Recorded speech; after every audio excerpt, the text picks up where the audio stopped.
Here, how is that? We got sound now?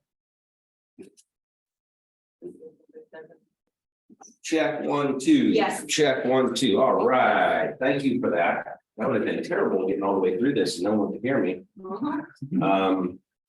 It's interesting. My dad always told me I had the perfect face for radio. So that's something stuck with me. Welcome. Come on in.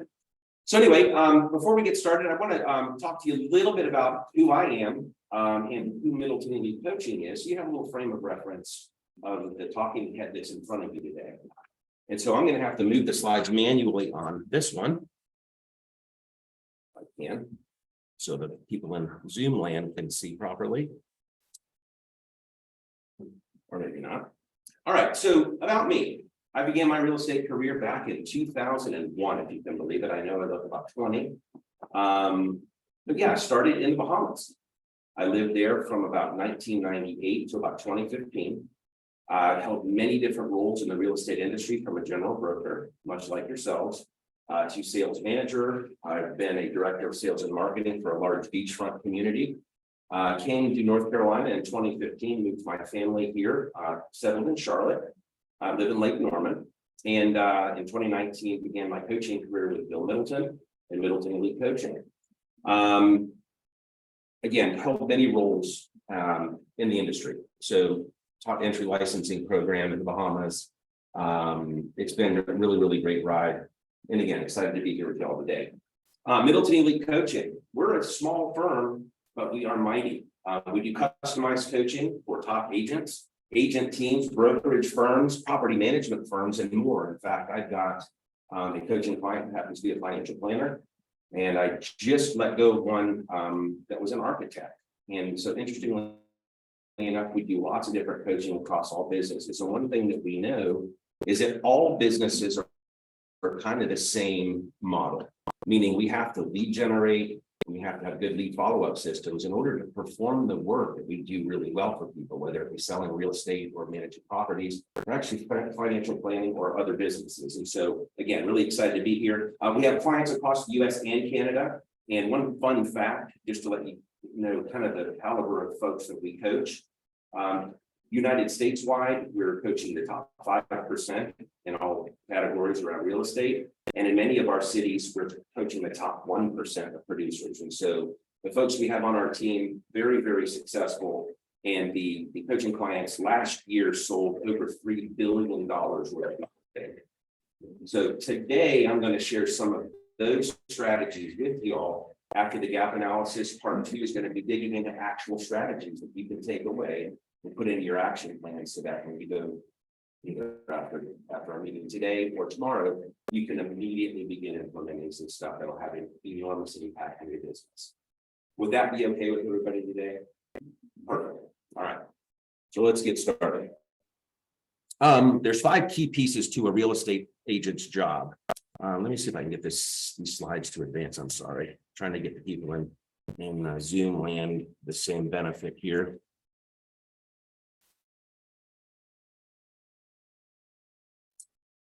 Yeah, that's not working very well, unfortunately. Oh, here we go. Here we go. All right. So 5 key pieces of a real estate agent's job. We're going to evaluate opportunities for more time, more money, or both. Oftentimes people want more money in our business. Oftentimes people are like, in fact, I've got a really good friend in Raleigh. She's like, and I work for like the 18th day in a row. And she's got a young family, 3 little boys, and she's worked 18 days straight. And not really ideal. Okay, so sometimes people want more time, some people want more money. Who in here wants more time or more money? Or both? Yes, everything showed up. Thanks for that. We're also going to learn some best practices from the top MEC clients and how to apply them now. So I'll actually be sharing some of the newest things that our clients are implementing in their businesses that have kind of been slight tweaks on some very sort of fundamental things that hopefully will help you really, really well. And of course, we're going to create an action plan that you can implement absolutely today. That'd be good? All right, let's get this party started. So I'd like you guys, if you don't mind, to write down the 5 key pieces. Now, you may have heard these said slightly differently in your past lives or even recently.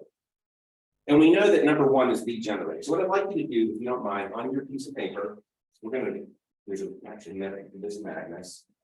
I'd like you to write in this order. So number one, I'd like you to write lead gen.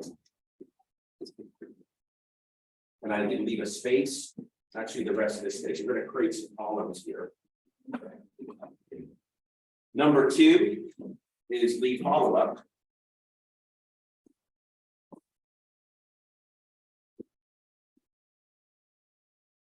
Number three, now you may have heard this called going on appointments before. However, we do know that oftentimes, depending on your time in the industry, many times when you first get started, you're kind of buyer heavy, right? And so if you're more of a buyer's agent or you do more buyer stuff than you do seller stuff, we're going to talk about the buyer's consultation. So number three is consultations. And there's sort of a subset or subcategory of these. And one's going to be buyer and one's going to be list. Okay. So your consultations. Number four is going to be client specific. And what we mean by client specific is these things are going to relate directly to number three. And so whether you are a listing specialist, we'll talk about the art of pricing and marketing listings. And if you're more of a buyer's person, then we're going to talk about the art and science of showing homes. But what we're going to do is we're going to evaluate that. So this is client specific. And so again, it's either listing, marketing, or art showing. And then of course, number five on our list is contracts and negotiations. Okay.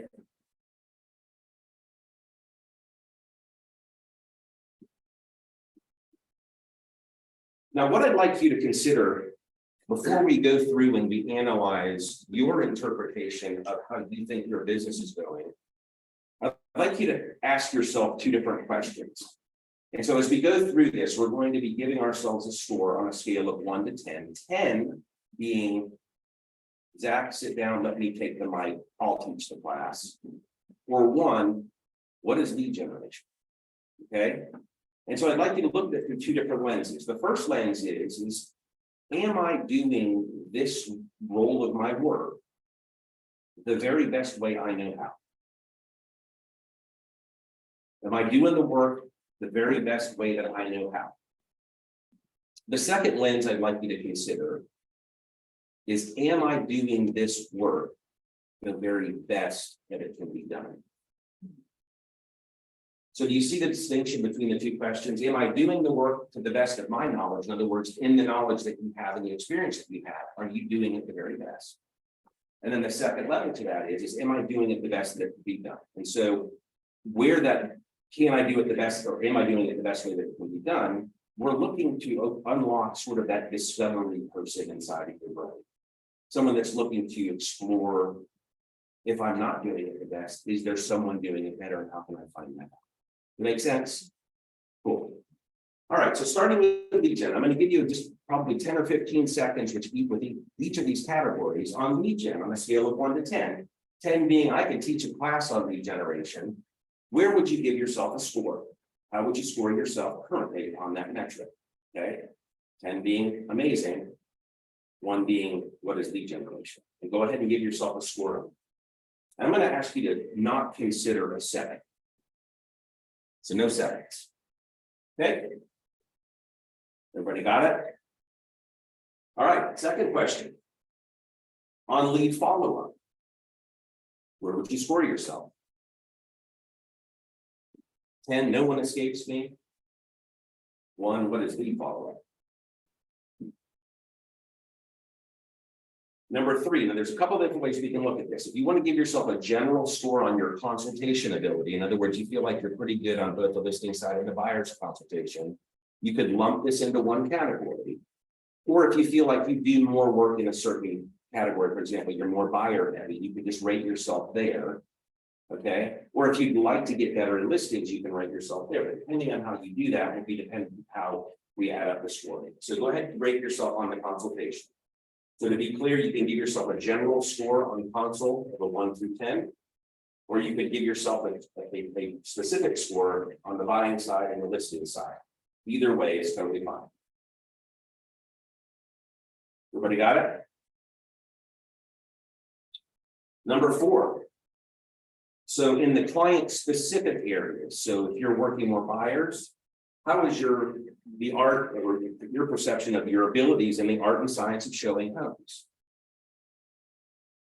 And so to be clear, this comes directly off your buyer's consultation. How many homes on average are you showing a buyer? How long does it take on average for you to meet with them in consultation to get them under contract? These are the opportunities that we're looking to improve for you. Okay, so give yourself a score in that process. On the on the listing side, how's your pricing strategies and marketing strategies? If you were to give yourself a score on that currently, based upon your knowledge of how it can be done, where would you rate yourself?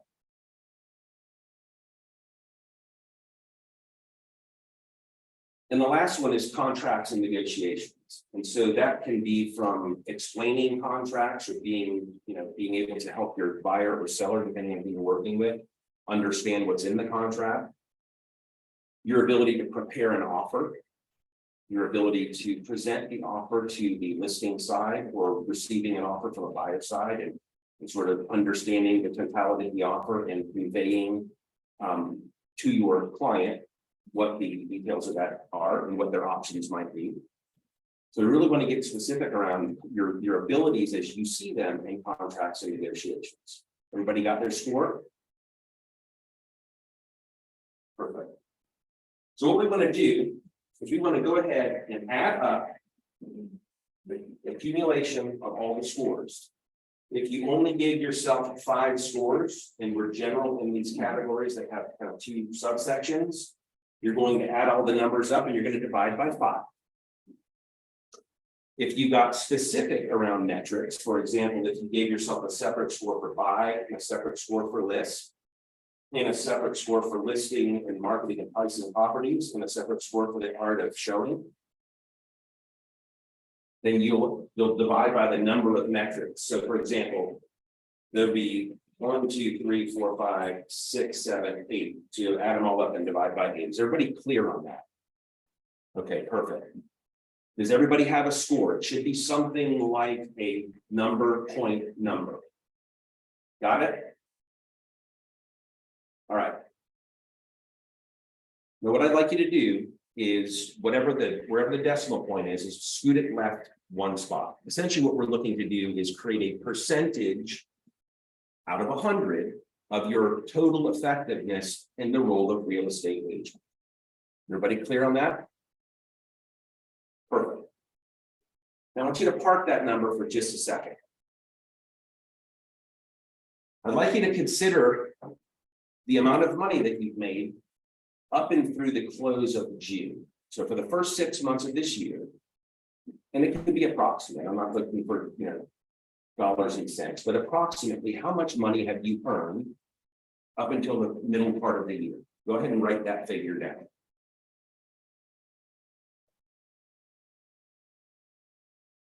The next thing I'd like you to do is take that decimal number that you created and take your income divided by that decimal and write your number out to the side.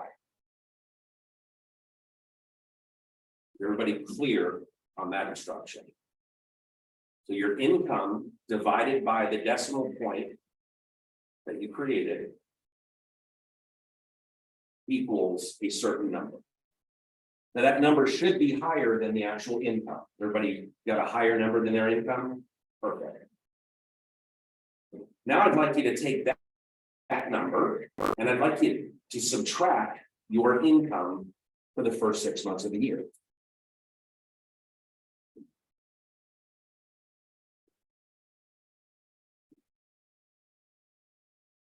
Who's willing to share their number?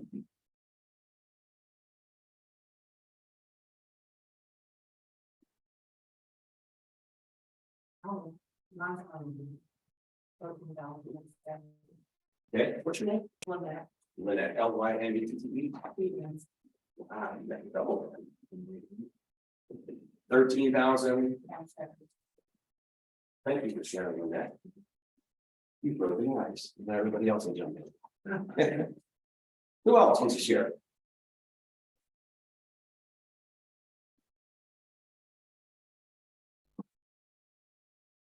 Are you detecting something? Are you detecting something as a group? One, you don't want to share it, or two, like, oh my gosh, what does that number represent? Just out of curiosity, what does that number represent? Failure. I suppose that's one way to look at it. Opportunity. That's it. That's our opportunity cost. How many of you ever worked for someone else that gave you a paycheck? Obviously, you don't do that anymore because here we are. And so imagine for just a minute that you walked into your boss's office and said, hey, boss, I'm really, really sorry. I've only been giving you about 65% effort this year, but I need a raise. And I promise you that if you give me that raise, I'm going to give you 100% of my effort. How do you think that conversation goes? What do you think the boss is feeling like? Would you be embarrassed to walk in and ask that question? And so, total transparency, no one gets a 0 score on this. We're here to help each other, and we're here to learn, and we're here to grow. And so, thank you, Lynette, for sharing your number.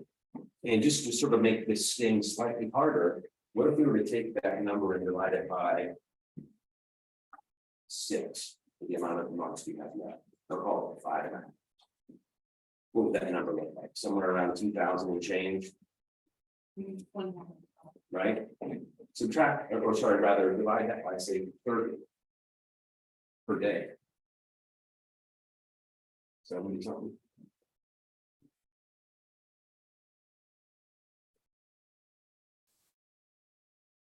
So what Lynette has been gracious to share with us is that every day that she wakes up, she has a chance to go and earn 73 more bucks. Because if we're coming along at 100% effectiveness, and that's where we're going to go to next, then we can kind of count on our days being $72 in your case, and that more profitable. And so again, this is not, I know the energy in the room got a little bit weird. At the same time, what we're trying to do here is help you to make really good choices on a daily basis, because guess what? You are the boss that you get to have that conversation with today. You get to go back and go, here, I'm going to go figure out the best way to improve myself. It's the things that are going to give me the highest impact on my business. And I can go make that choice, make that decision. Who else besides me in this room is excited about that? Say yes. Thanks. All right, so here's the next level of the exercise. We've already evaluated on 1 to 10. And so what I'd like you to do now, and I'm going to give you a few minutes to do this because it's really, really important, is I'd like you next to, in each of these columns, I'd like you to write down 2 to 3 things that you can do that will have the most immediate impact on that particular score. So for example, if you gave yourself a 6 on lead generation, what are 2 or 3 things that you could do immediately that would have the highest impact and be the highest probability of moving that score from a 6 to say an 8, or maybe even a 9? We're going to do the same exercise and be follow-up.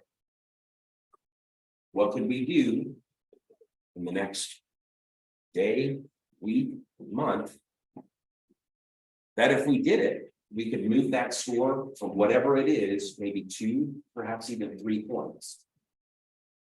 See, what we're looking to do here is we're just looking to create ideas that will allow you to go and execute. Once we finish this particular part of the exercise, we're going to distill that list down. So I'm going to give you about 3 or 4 minutes to write down 2 or 3 strategies that you can implement immediately to help move your score. Everybody clear? Now, sometimes during this part of the exercise, people like to look at their phones and check emails and do that. I would appreciate it if you always play all in today, so we can have the highest impact for you. Cool.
Good stuff. I'm happy to help.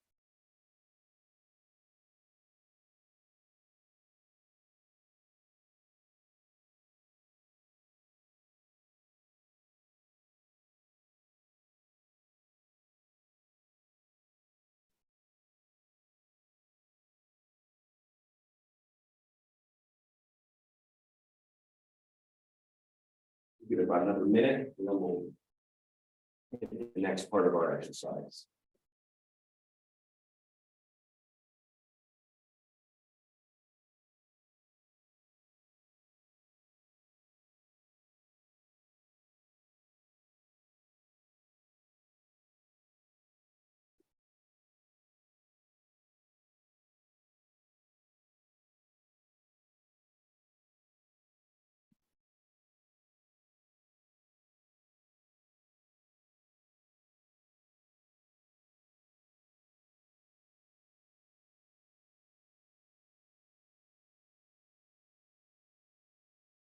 As you begin to wrap up, the next step to this exercise, of course, if you look at that list, and let's suppose that you did 2 strategies for each category.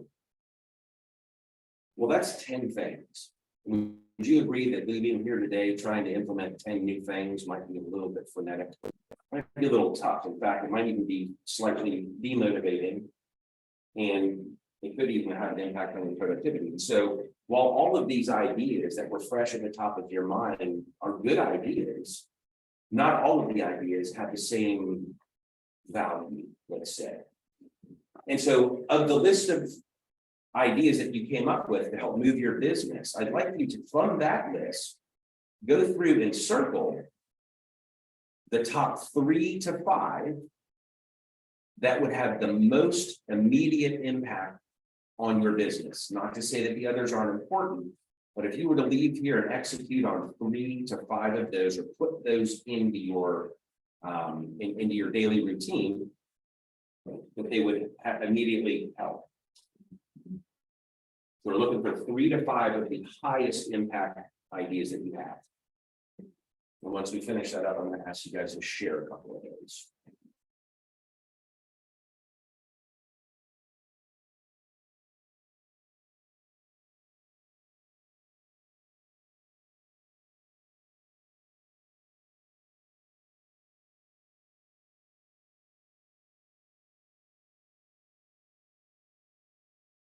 All right. So does everybody have about 3, 4, perhaps 5 immediate things that we could do? Yes? Cool. Who wants to share? We'll write them down for the benefit of the group. Not help. And that here was a great icebreaker. What you got? Highest impact. First thing is maybe people. Okay. Yeah.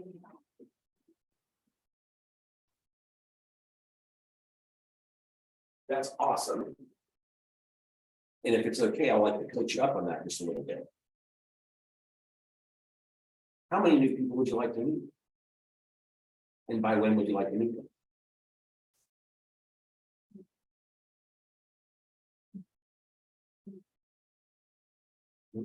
See, this is great. And thank you for, listen, I understand it can be a little bit weird. So here's the most important part. The ideas are awesome.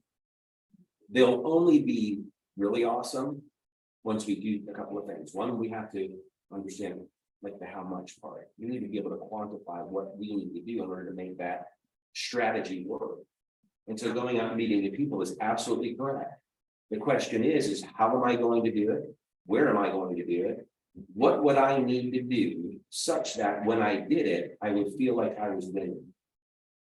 So I'll give you an example. One of my big things back in when I first started building my business, when I moved here in 2015, I knew nobody.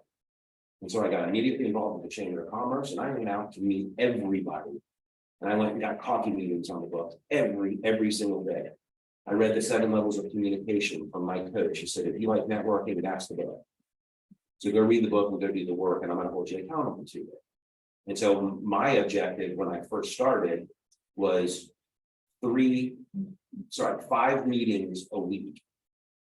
3 of them with people I don't know, and 2 with people that I'm just deepening my relationship with. And when he told me that, I was like, are you kidding me? How am I going to get appointments with 5 people during the week? Listen, after about 2 weeks, I was booking 12 to 15 appointments a week for a coffee. Mind you, I was like, I drank way too much coffee. However, I was cranking. I mean, I literally, and it was like, remember the game Hungry Hippo? I was like, give me more, give me more. And I loved it because it helped me build my database. It allowed me to deepen relationships and share some of my superpowers outside of selling real estate with other people. So how many people do you want to meet each week to start with? And what can we do to build that up to a point where you feel like you're really jammed? Because we're moving this needle from whatever your score was to an 8. I like to ride on the Okay. I would probably reverse it. Okay, so 5 per week. Look at Lynette with quantifiable goals. Nice work. Thank you. Who else? Yes, ma'am. To me, it was increasing the social media presence. Mhm. So you used to give 10 per month. Like that after maybe 15 or 20 and get on the calendar. I don't give it to you on this year, but I tried to brainstorm a little bit about that, the content calendar and something systematic. Working as agreed, she does way better than I do, but both agree we need that system. And where are you going to put that again? Systematic. Where are you going to put that again? I put that actually on lead generation, so that's where I'm hoping that we get some conversions. Yes, and where are you going to place it so you remember to do it? I don't know if I follow you, I'm sorry, go ahead. Say that. You said the word. It starts with a C and ends in calendar. Oh, yeah. Not a content calendar. Okay. And so thank you for that, because all of the great ideas that we're talking about, everybody's wildly capable of doing. None of it happens unless you do up with it. Put it on your calendar and create action around it. Wow, it's capable. No, there's stuff that you just keep putting walls for things that you know would help. Mhm. The content calendar, everyone talks about them, there are hundreds of templates, but it is not easy. It is not easy. That's a myth. I don't think that, so then it's like that's another question. So, like, who's going to teach us to do those things? Well, this is it. Thank you for sharing, because Yeah. that's being really vulnerable in the room. And so here's the good news. If it's something that you don't feel like you have the skill around, then the opportunity is to go develop the skill. If you feel like the skill that is required for you to do it consistently is outside of your even capability, then we look for leverage in that space. Okay, so we're capable. The question is does that activity bring us joy? And if the answer is no, then let's go find the person that is joyful when they do that work. Now, mind you, there is a yes, there is that. But I totally agree with what you're saying. So if you were to increase your social media from 10 per week, is what you said, Per month. So 10 per month, there's 2 to 3 Instagram posts a week, and it's sometimes it's 4 or 5, and sometimes it's 7. Mhm. Again, I know that isn't the best. Usually, listening to I like to do that. And I would like to be on Okay, and so your name, sorry? Tommy. Connie, thank you for being vulnerable, Connie. What would be the number per week that you feel really good around? Because again, we're not talking about leaving here and being the social media TikTok guru. We're talking about improving Connie from 10 to a number per month, or from 2.5 per week to a number that would make you feel like you want today.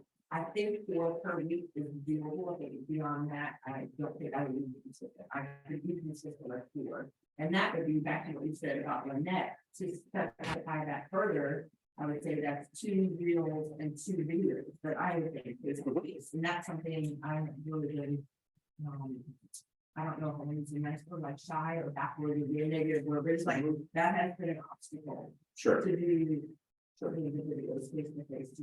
Can I say something to that? Yes, please.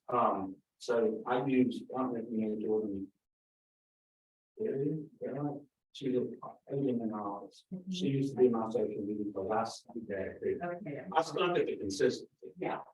She did 4 to 5 posts per week.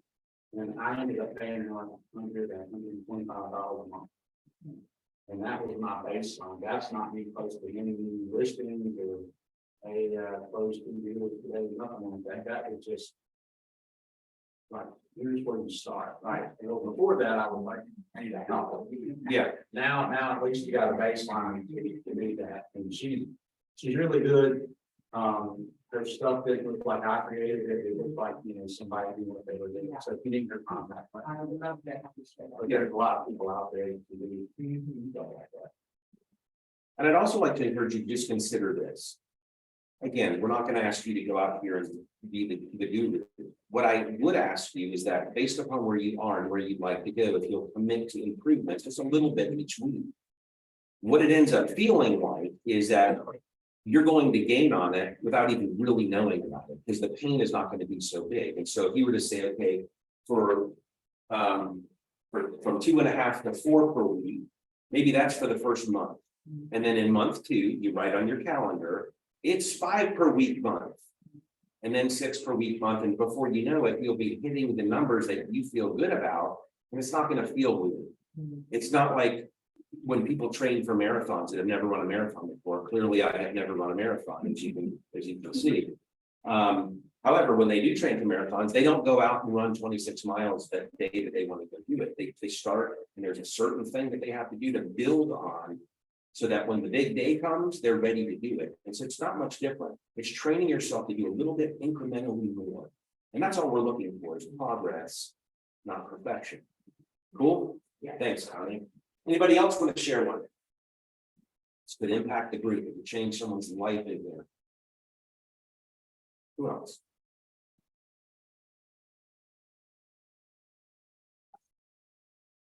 No one's gonna know big secrets, huh? I'll do it. I'll call past one. Wow, that's a huge one. Just tell me more about that. So I put it under the first category, lead generation, and it's just staying in contact with people that I like to work with. Not necessarily everybody, but people that I enjoy being around and actually transacting with. And I've been in the business long enough. I've got quite a few past clients, and they could be giving me business, and that's a huge opportunity. I think I scored myself.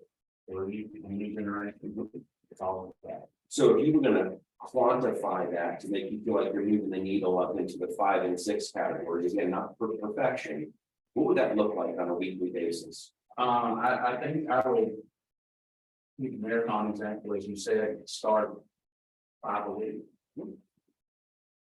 Okay. Here's what you're gonna discover, once you start doing that and putting that in your calendar, again, the calendar is a big thing, isn't it? Like what's not on there, you're not gonna do, and so at least you see it there, you should be compelled to do it. Then the second question is going back to the conversation around if you walked into your boss's office and said, sorry, boss, I've only been working at 65%. but I'd love that raise to 100%, and I promise to give you 100% effort. This is your chance to have that conversation with yourself and go, okay, this is important. I am the business owner. I am in charge of my income. I have the choice to do several different things during the day. The choices that I make will have a direct impact on what the bank account looks like and my perhaps happiness, right? Cool. All right. Anybody else want to share before we move on to the next thing? Preston, please. Comfortable with and thankful for shutting down. Oh, it's- a lot of people wish them happy birthday. It's very people call. So, you know, any good reason to call somebody, I'm all, or any excuse to call. I don't know. Yeah, no, it's. By the way, anybody find themselves at a stage? That's right. Well, here's the thing. If you begin to realize that we are in a relationships business, and every time you have an opportunity to speak with somebody, all you're doing is deepening that relationship. Have you ever noticed when you talk to strangers, the longer you're on the phone with them, the closer you get? Have you ever experienced when you're on the phone with a stranger, but it might have been a lead that called in or somebody that we met out in public, that by the half-hour mark, you guys are besties? Maybe not quite besties, but I mean, you're like the relationship that has a foundation from which you could spring into the next level of action, right? And so that's absolutely important. Yes, ma'am. I find myself like when I get to the bank or I get to the church or I go to any shop, I'm always kind of and I'm always calling people. I normally like to tell them, I mean, write down my number, read my number, then I send my calendar and I see their plan. Beautiful. That's working. Absolutely. And here's the other thing, once you get that relationship started, then getting them into your database and then communicating and nurturing them through the process. And what we know of the process is not everybody's buying a house every day. However, we need to be where they are when it is time so that we get the call. Another sort of pro tip on that, and I'm not sure you use this, you may have just said that. When somebody asks me, do I have a business card? I say, unfortunately, I gave my last one, but I'll tell you what, let's do. Let me send you my contact pack card via my phone, and it's got all of my details on it. What's your number? And now you have their number, you know their name, and now it would be a tomorrow morning. Hey, I'm just thinking about you. Thanks so much for the meeting yesterday. It's okay. I'd love to be a resource for you. Do you have a realtor that is your go-to person? And if the answer is yes, it's okay. Everybody knows 100 agents, but if they say no, which oftentimes is the case, and you'll never know unless you physically know like their real estate agent or their partner is or whatever. There is zero harm in that. So absolutely do that and do that more. Good, good. That's fantastic. Anybody else want to share before we move on? Did you guys find value in the first part of that exercise? Are we going to take those action items and place them on our calendars and protect them with our lives to make sure that we get out of our business what we deserve? Awesome. Thank you, guys. All right, well, let's move on to the next piece. And so what I'd like to do is, as coaches, we are with our clients every week. We hear all the same stories. We know what heartaches they're going through, similar to what you guys are experiencing in the market. It's super, super busy out there. There's less opportunity and there's more people fighting for it. And so what we try to do, and again, coaching from individual agents all the way up to mega teams, all of the coaches, we get together once a month and we have sort of our own mastermind and we share ideas of what's working really, really well for our coaching clients, and some stuff that may have traditionally worked well but is no longer working, or what has worked really well in the past from a fundamentals perspective, but we've just made a little bit of a tweak to the strategy that's really made a huge difference. And so what I'd like to do today, now that you have your action items that you've promised yourself that you're going to put in your calendar, I'd like to share some lead generation and lead follow-up strategies with you guys so that you can maybe take some of the ideas that we had from the first part of our session and use these new little tricks to add. Is that cool? Awesome. That's right. So we know that our database is our data bank. Does everybody here have a database? Awesome. So one of the strategies that we're using is, and I literally put out an email on this too, because I still am in production, on Monday. And it was, I went into MLS and I went into the statistical analysis module and I opened up and I said, the Charlotte MSA, which is the Charlotte region in which we operate. And I looked at average home prices, the difference between, well, the last 5 years. And it was 68.96% with a few more numbers. So I called it 69%. And so the good news, the phone call to the database of people that you know that own companies is, hey, it's Zach over at Middleton Realty. I'm not sure whether you're aware of this or not, but home values in the Charlotte MSA have increased by 69% over the last 5 years. And I was curious, do you happen to know what your equity position is?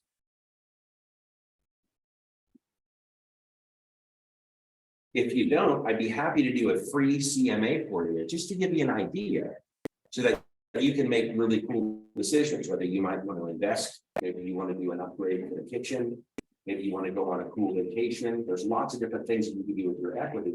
But how many people here look at their balance on their equity every month? So if no one does, you assume then that the market doesn't either? Can you imagine being the person on that phone call that's the bearer of good news? That home that they bought 5 years ago for $300,000 is now worth $510,000, and that they've probably paid down like 20, 30, 40,000 in equity. So now their spread, their equity position is $250,000. Would you be mad at me if I called you and told you that good news about your house? No. Probably not. And then, of course, that lets you segue into a different conversation. Like, by the way, do you have any real estate coming up? Like, who do you know that might want to have this information that maybe moving later, right? So it's a great segue into the conversation. As you evaluate your lead gen and lead follow-up strategy, going into your CRM, whatever one you're using, and making sure that your touch campaigns are up to snuff. Are you touching them 36 times with meaningful, valuable stuff? By the way, 36 is kind of the bare minimum. You can do it 48, you can do it 60, you can do it 100 times a year if you choose, so long as what you're talking about or what you're sharing is of value to them. I think a lot of times we get all clammed up about, oh, I don't want to bother. Well, if you got good stuff, it's not bothering them. So making sure that your CRM is absolutely dialed in. And here's the thing, guys, I've done it myself personally several times. It is the antithesis of my personality to go in and dig into details. It grinds my gears. And here's the other thing that I know. It is so mission critical that I do that work. I'll suck it up and do it. So schedule some time, if you haven't done it recently, to go through your database and scrub the quality of what you got in. Does that make sense? Come on. Events, contests, and giveaways. Who here does events, contests, and giveaways to help build their business? Is that impressive? These are really, really great strategies that you can use to help build opportunity. And I'm going to share a little bit later on in the presentation. I'm going to give you a little QR code that you can scan. It's on the website, the Middleton Elite Coaching website. We have tons of free resources for you guys to go to look at, whether it be events, contests, and giveaway strategies, or actual plans that our clients are using. I've got a client down in Greenville, South Carolina. They're 2 rainmakers with 3 buyers agents and 3 support staff in their office. They do about 100 deals a year. And 2 of their major things, one is they rent the water park, and they invite all of their past clients, and it's several $1,000s, in which they leverage a lender to help them with the costs. But they consistently get business, and they consistently deepen the relationship with the people that they've done business with before. The second one, which I think is brilliant, is the pictures with Santa. and at Christmas time.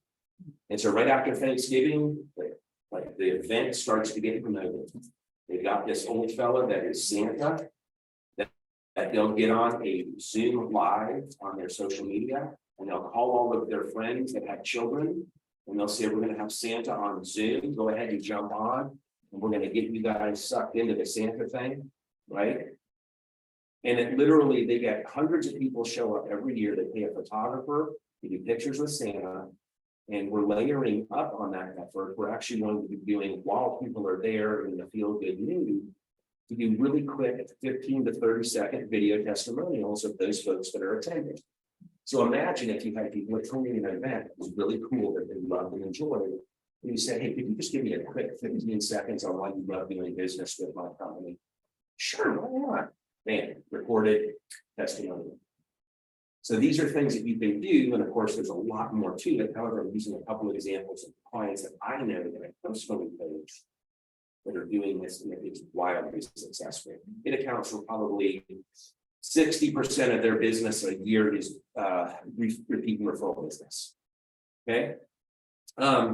Birthdays, anniversaries, special occasions, as Preston rightly said. You know, there's an opportunity for you to have 3 interactions with a person on their birthday.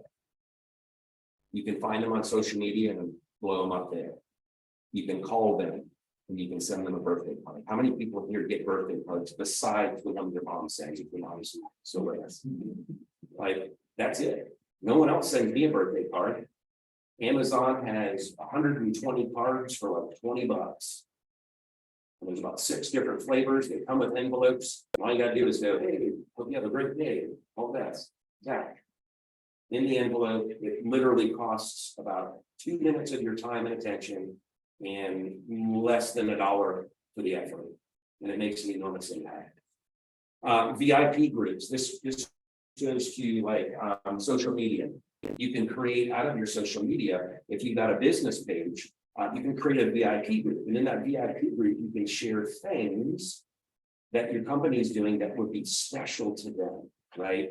Whether it be a contest or a giveaway, or like and share our page to be entered into a drawing to win a $250 gift card. I think last year one of the contests one of my clients ran was they spent $1,000 on I think it was a Visa gift card, but it was going to be spent specifically for a vacation. And so it was a vacation to the beach. You'll use the gift card for that purpose. And they got tons of people. Now, be really careful on how you quantify success with these types of things. Not always is it I give and I get right away. However, as we continue to build our database and build relationships within it, so the opportunities will continue to flow. Okay. Direct mail, again, who here has used the golden letter before? Who here knows what the golden letter is? Suppose there's actually a couple, there's a really cool wrinkle on this one I'll share with you too. Suppose you have a buyer that is looking for a specific need, and you can't find any listings. What do? Well, there's lots of things you could do. You can door knock, you can do lots of things. However, the golden letter says, hi, this is Zach over at ABC Realty. I've got a buyer, Sam and Jill, that are looking specifically for your neighborhood, and we are unsuccessful, have been unsuccessful finding a home.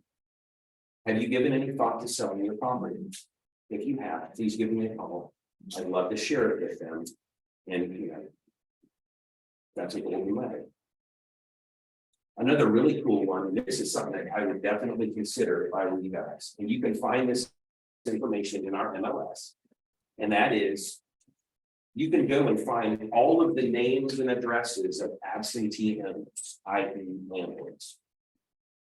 And when you go in there, what you might say is something like, hey, we've got a buyer that's interested in properties in this area. We can't find anything. And I was just curious if you'd given any thought to selling your house.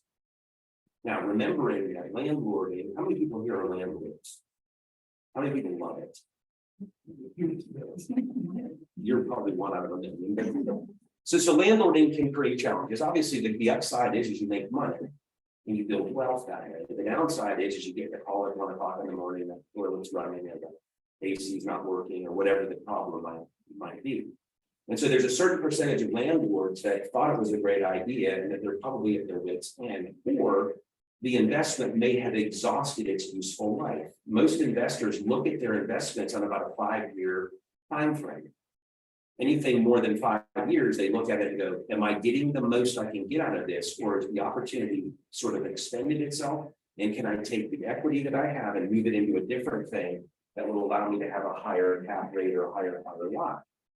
And so when you think about that, you're calling and talking to people, or rather you're writing a letter to people that aren't being approached by anyone. So the chances of you competing for a listing are very, very slim. This is actually a strategy that one of our clients at Raleigh used and double-ended a deal just because they asked for the business. So that's a really great one. Who here has ever approached or sent a letter to a buyer that bought one of your listings to say, hey, welcome to the neighborhood. Let us know if we can help out on it. How many of you think agents that sell homes to buyers actually follow up with their buyers? Hey, I want to keep in a relationship with you. Ask slightly differently, how many people do you think go in and sell the house and forget about it and move along to the next one? And now the people have no relationship with anyone. So writing letters, post, you have their address, you know their name because they're under contract with you. And like a welcome to the neighborhood style thing. I'd love to be a resource for you in the future if you do something. You know, there's a lot of people that have really, really poor experiences with their buyer's agent. They would love to have somebody on their side that might be a better option. Make sense? So there's some really easy, however, very smart lead gen tactics that we can use. Any questions on lead gen tactics? Make sense? Lead follow-up. How many people scored themselves really, really well on lead follow-up? Hold on, I didn't see the hands. All right. How would you rate yourself on lead follow-up on a scale of 1 to 10? 10 being you could teach the class on it, and 1, what's lead follow-up? Where would you rate yourself? I think that one. Love it. And what are some of the things that you're doing that would cause you to give yourself a score like that? By the way, great job. My goal is always to be the one to follow.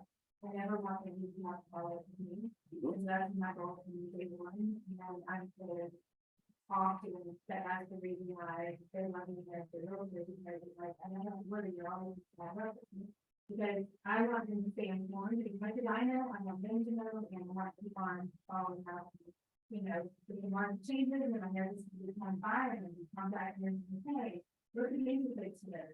We also know it's really big market speed, now we come by.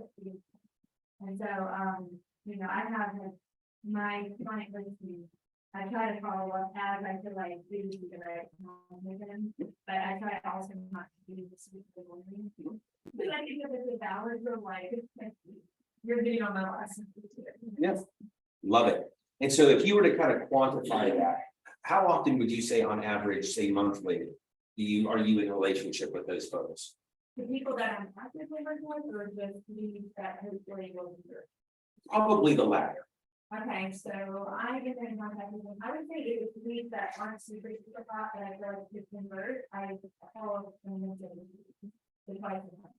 If I feel like they're getting more serious, then we'll do maybe once a week, maybe it goes to every other day, just depending on like, you know, I have one client that he sometimes I wonder if he really wants to buy one, he may help me there.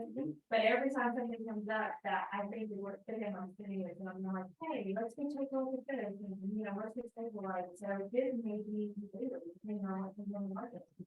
But I try to at least keep in contact with them. And so, sorry, what was your name? Trisha. How many times through that follow-up system have you been told to go fly a kite, leave me alone, never call me?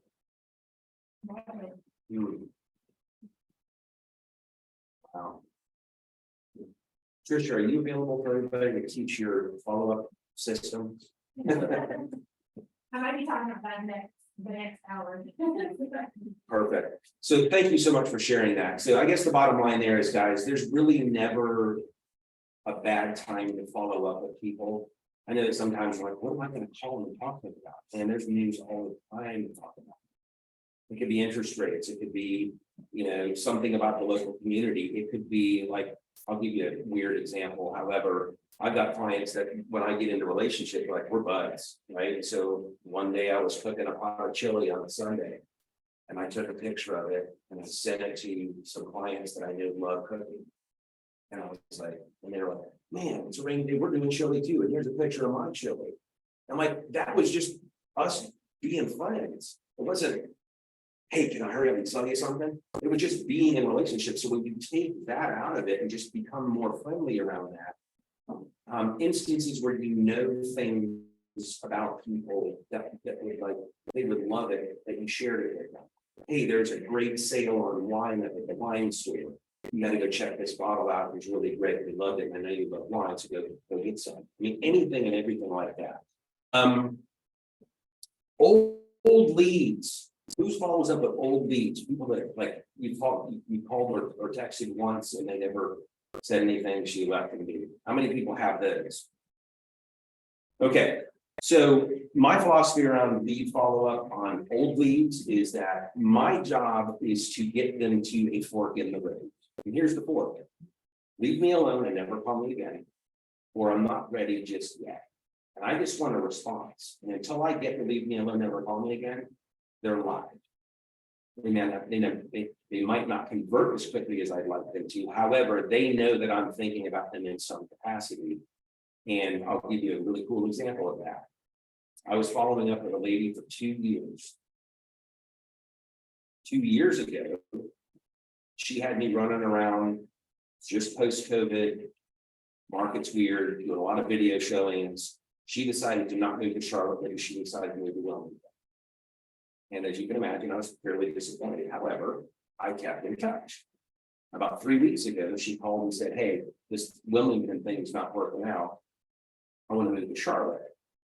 Now, had I not just continued to follow up with her on a monthly basis, just a quick touch base, how you doing, what's going on? And then it didn't even have to be a phone call. It could have been an email, or it could have been she's in my database and once a month I'll do like a value email. I'll be texting, I'll do various things. However, had I not done that and had a system around it, I would have not had that opportunity. And that's probably a $400,000 buy. Okay. So old leads, here's a really cool way to do this. And I think Chris, you probably know about this one. It's a script, a conversation that you use, and you can do it texting and you can just copy and paste it. So you don't technically even have to call them. It's a really easy one. And it's really effective for if you have a large database of people, especially ones maybe you've never met before, they just trickled in off a lead, off maybe a Facebook ad, or if you've used Boomtown before, any accumulation of names and numbers, you can do a quick text message. And here's what it says. Ready? Hey, so-and-so, quick question. Do you have any real estate needs coming up in the next 3 to 6 months? Reply 1 if yes, 2 if no, 3 if maybe. You can blast that out to 1,000, 2,000, 3,000 leads. And here's what our sort of results are on that. And this is results of all of the coaching clients that run this strategy. Out of every 100 texts, you're going to get somewhere between 15 and 20 responses. And out of the 15 to 20 responses, you're going to get somewhere between 3 and 5 yes or maybe. So out of 100 people that you might have that you might think are dead, long gone, and whatever, quick question. Do you have any real estate needs coming up in the next 3 to 6 months? Reply 1 if yes, 2 if no, 3 if maybe. And see if you can't shake some stuff loose there. It actually works. You'll never know when you catch people like that. I've done it, and I'm proof that it works. Recent logins on your website. If you've got property searches obviously set up for buyers, we always recommend doing those. You can see sort of from a distance what they're doing, how often they're logging in, what they're looking at, what they're sticking the heart next to, what they're hitting the garbage can icon for. Being really purposeful around looking at your MLS and all of your setup searches on a daily basis. Top 5 and top 10 lists for buyers that may or may not be ready to go. But one way to kind of keep them interested in the communications that you have, you can do what's called a top 5 or a top 10 list. And so if you know a little bit about the client and you know what they're looking for, you can go into, say, the community that they're looking, or maybe the town that they're looking, or the zip code or the school district they're looking for, and go in and pull the top 5 listings and send it to them.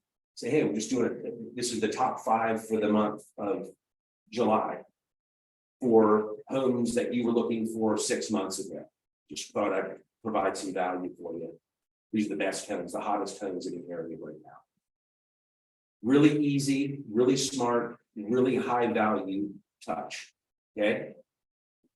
And then coming soon in open house announcements. Again, guys, the market has caused us to need to go back to some fundamentals, pre-2000, pre-2020, even 2019.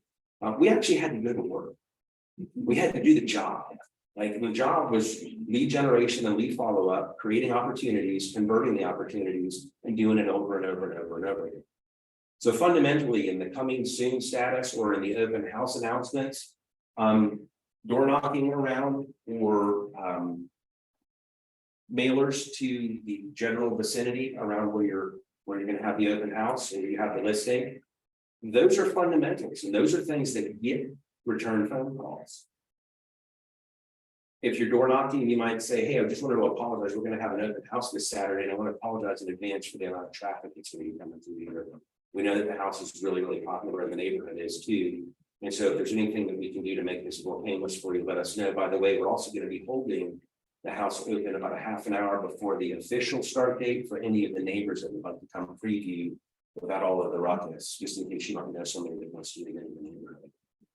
Right? And so you can pick the 100 homes or 50 homes right around the place you're going to hold the house open, and you literally can go ferret out more opportunities by doing that. And you're not going up going, hi, I want to sell you some Girl Scout cookies, or you want your roof replaced, or and there's various things that happen. We know that can feel somewhat intrusive. When you're delivering an apology and the good news, it's a much different conversation that opens up opportunity. Cool. And the last super secret bonus tip is do more follow-up and do it more frequently. I love the fact, I'm sorry, what was your name again? Trisha. I love the fact that Trisha knows and has a sense, a spidey sense around when it's time to reach out and when it's time to not.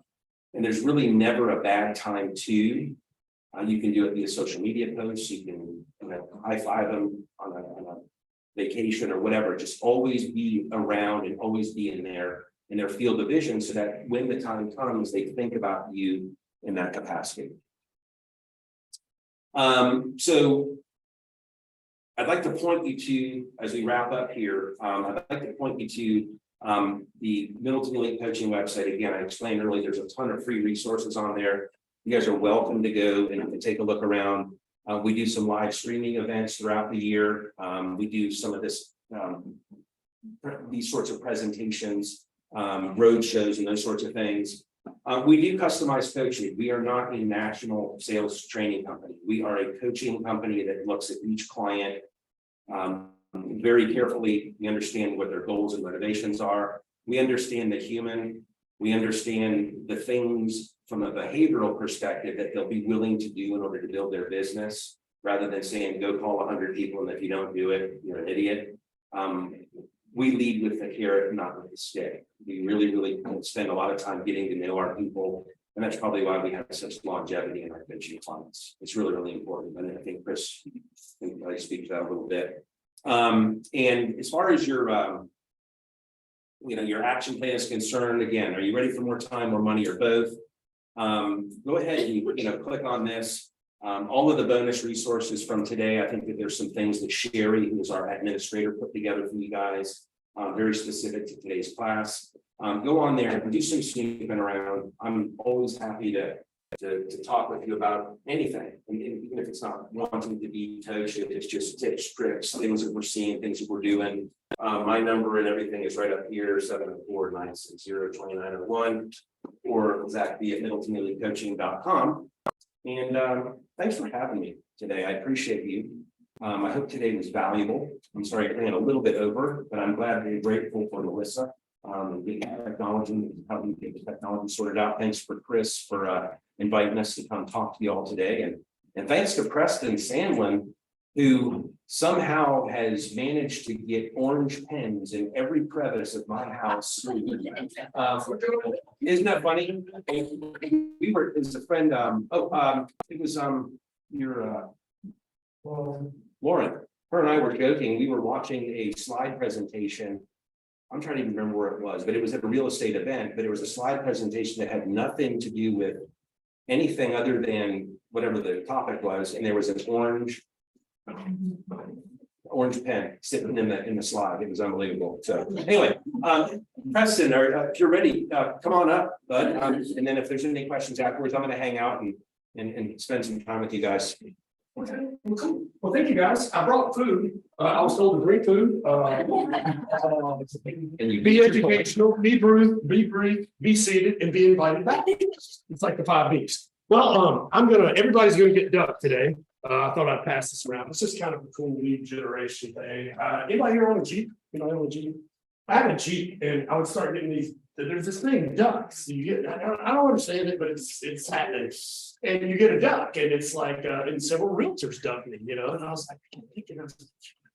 So I said, don't duck the home inspection. So when I go to a realtor event, I'm duck everybody's car, even if they don't have a Jeep. I mean, who does that? It could be everybody's car. So just something to think about. Ducks are hot now. I know it won't last forever, but you know, if you go to an event or something, put your duck on there. Anyway, lead generation. Well, I own Home Inspection Carolina. We do home inspections, termite inspections, radon testing, and I know there's a lot of folks out there who do it, and they're all good. We do things a little bit different. The pants are just marketing. We don't wear pants on this. I mean, we don't wear these pants on the inspection. We wear these are on the inspection. But, you know, we just want to be the easiest to work with and bring the most out.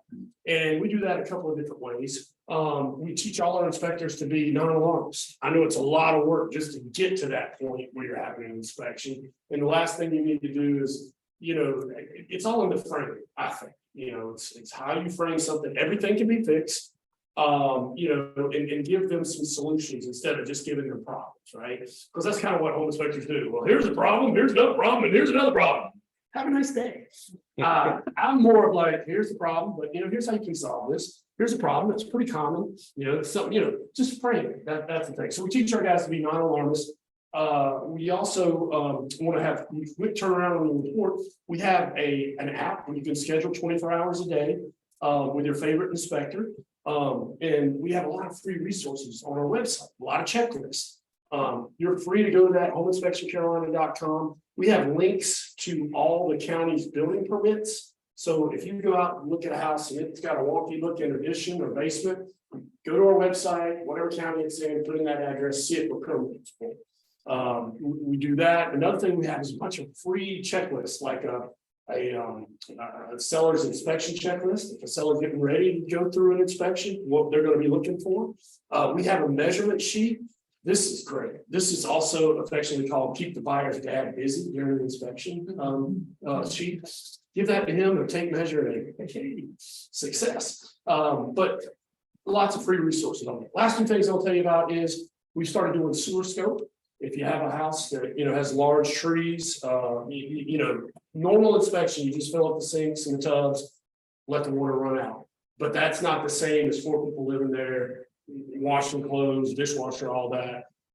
Sewer scope is really the way to go. Last thing I'll tell you about is pre-inspections. I'm a big fan of pre-inspections. Find out about the problems ahead of time, right? Because, you know, the way a transaction happens, right? You make an offer, they go back, and, you know, in a perfect market, there's a little back and forth. Everybody compromises a little bit, right? The seller comes down a little bit, buyer comes up a little bit.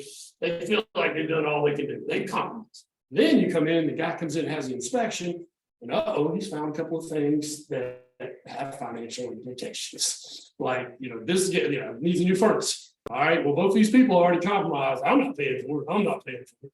You see how that leads to problems? I always thought, well, if you had the inspection before you had that compromise, you could build that into the price, or you could get multiple estimates, but both parties know about it going in, so you don't have a problem back then. Pre-inspection, pre-listing inspection. Great idea. Nobody wants to pay for it, right? No, who wants to pay for somebody to come and call their baby up? Nobody wants to do that. So I thought, I bought a car through Carfax a couple of years ago. I bought the Jeep that I got ducked on. I bought it from West Virginia. Never saw it. I mean, except online, but I read the Carfax. I was like, I just want to make sure, that it hadn't been in a wreck, it wasn't a flood car, and it wasn't. And so I paid for the report and I had it shipped to me, $300. Great deal. I thought, why can't we do houses like that? Not getting it shipped to us. But I was like, why can't we have reports that people could buy? So this was my epiphany. I said, what if we did a pre-inspection, put the report online, take off any personal information, and potential buyers could buy it for $19.95. Then that report, the money goes back to the seller to offset their cost of the inspection. So that's what we do. I mean, if you're interested, we have a program where we can do a pre-inspection, put the report online, minus personal information. Potential buyer buys it for $19.95, right? So now they know about the problems. You're heading off any problems on the end. But we also have lead capture stuff that you get on every time somebody buys a report, you get their information. So you get to follow up and should I help you with anything about the house, the amenities, the neighborhood? And here's the thing, even if they don't buy that house, they're probably looking for a house somewhere in the neighborhood, and if they don't have a realtor, they need one. So you get leads off your listings the way it should. So anyway, just something to think about. Like I said, that money goes back to the seller at the end of each month. The most we've ever sold one was 9 reports, I think. So it didn't fully, the inspection is $450, 9 times 20, it's like $180. It didn't fully pay for it, upfront, but it did offset the cost. And the deal didn't blow up on the back end because everybody knew about stuff like that. I've talked too much. Food's in there. Thank you guys for having me. We'll put ducks on it, everybody. We're gonna get duck today. And, any questions? Well, thank you. Sorry to talk so long. Thank you, President. Thanks for the Record and we're gonna let Gina start. All right. Hello, hi everyone, the one present here and also the one there in the Zoom meeting. My name is Gina. If you see it written down in Facebook, you will say China. All right, that's only a nickname. My real name is Australia. I'm wondering why so many countries name. I don't know. I haven't figured it out yet. My father, I blame him, but that's me. I am Hispanic, obviously, so I won't take much of your time. Probably you won't understand half of what I say. I tend to be fast. And how did I do this? I began as an investor. We started renting a few houses, me, my husband. We got involved. I mean, he always says, dirty your hand. I do my nails on Friday, on Saturday, I'm painting. So I dirty my hand, I learned as I go. It's been hard, especially with the language thing. But I figured it out that out there are Hispanic. There are people who want to buy. So why not? One of the things I do to get my clientele, I handle my car all the time. Lowe's, Home Depot, supermarkets, wherever I go, even doctor, I handle my car. I know I set the expectation like this. What can they say if I go and approach them? I don't mind much.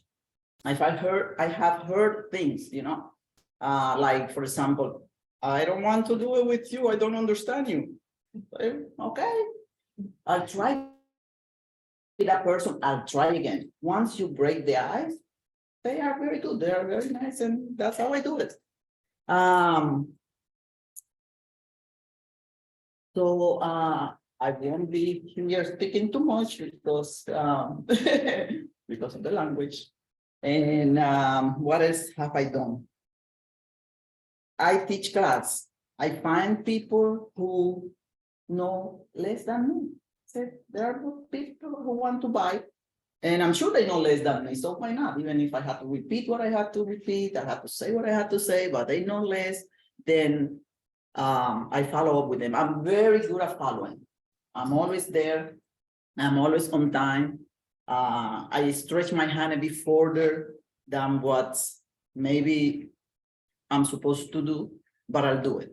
And I'm closing some transaction and I'm happy to be doing them. And something very that I advise some new agent is that always be willing to do a bit more, even if you don't get the transaction. Just go out there and do it. After a while, you build up all your people and they will be coming back to you. So if you have any question at any time, you can ask maybe the new agent. I'm willing to do. I taught a class in a church for first-time home buyer. I did that. And I did for women, and then I did for men, and that's their setup, but I did. I am also in the mentoring program. I'm mentoring 2 people, 2 ladies for buyers, for listing. And I have new construction. I have a bit of everything. And my strength is that I like people. I am not afraid to talk. I'm not shy. I'll say it one way or the other, but I do. And I like people, I like the fact that this business is diverse. Like I am in my house working in the computer with paralegal, with attorney, and then I go out there and show houses. I love to meet people. And many of them don't understand. I'll repeat again.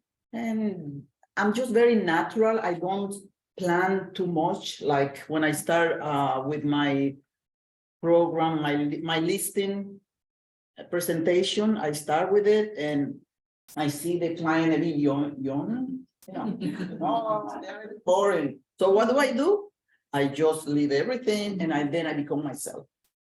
I explain everything step by step and I follow up with emails. And one of the most difficult things that I encounter is that because of mostly the documentation are in English, and mostly my clients are in Spanish, I have to be translating all the time. Even when I go to the lawyer table, I am translating there. And I'm very happy that some people have sent me some referrals. Some of you guys, Spanish, and I've been closing with some of them, and I'm here to coach any new clients. And anybody question? I have a Anybody has question. I have a question. Yeah, go ahead. Do you do, because we have a Spanish inspector and, we're trying to get into doing the little videos and stuff. And I get him to like, do the videos in English and Spanish. So, because I want people to know that we have a Spanish. Do you do any like videos or anything like Spanish? I don't know, I'm just curious or opportunity or anything. No, I tend not to leave translation out there. No, I don't have those videos. And I just talk to whoever I have to talk directly, but I don't have that. No, I don't even do the translation and leave it in papers. I do presentation in Spanish, Right. That's what I do. I think so. People have some questions. Can you check? I have 2 questions in the chat. I can't. Let's see. We're gonna check your questions. You see that? Whoa. What is the most important thing you think a new agent should focus on first? Okay. Normally, new age, or when I was, you try to focus a lot in the papers, in the contract, and you try to grasp something, you try to put it in your head. But something, the best thing is that you find a transaction out there, you find a buyer or a seller.